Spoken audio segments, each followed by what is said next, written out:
The only thing that Sony has learned from all its failures outside of Venom is that they should keep trying and killing the Spider-Man IP a little at a time. So, let's get back to talking about the Sinister Six.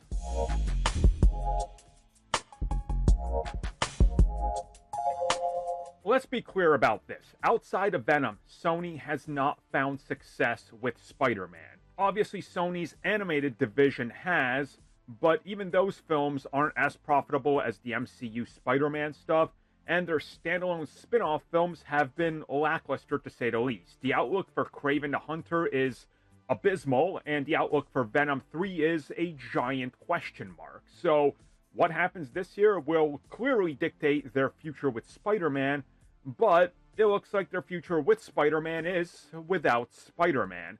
As there's reports, once again, and I've heard about this specifically recently as well, and that Sony is once again thinking of the bigger picture. The bigger picture being, let's go make Sinister Six again, but this time use familiar faces and villains that have already been seen. Now, again, I don't know if this means, hey, Keaton's Vulture is back, we're gonna bring back, I don't know, Jamie Foxx as Electro. I don't know what the plan is. I'm pretty sure nobody does, and there's probably a lot of ideas being tossed around, but what I can confirm is what is being reported, and what I can, with 100% certainty, tell you is, Sinister Six never died off. It's always something that's being discussed, and they desperately want it. Now, whether or not this is going to be something like Venom that ends up just getting made and they hope it, strikes while the iron is hot with Spider-Man. But again, who knows if that was why Venom succeeded, or if it's just because it's Venom and he sells, or whatever. It's going to be interesting to see if they learned anything from previous failures or not, or what they learned from Kraven this year, and if they learned anything from Madam Web, which is hard to believe they have. When we hear more, I'll talk about it.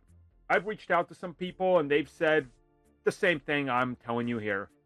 Sony won't give up. So, I'm going to guess if anything happens with this film, we'll start hearing about it next year, because, Sony's slate outside of the MCU stuff is looking pretty empty.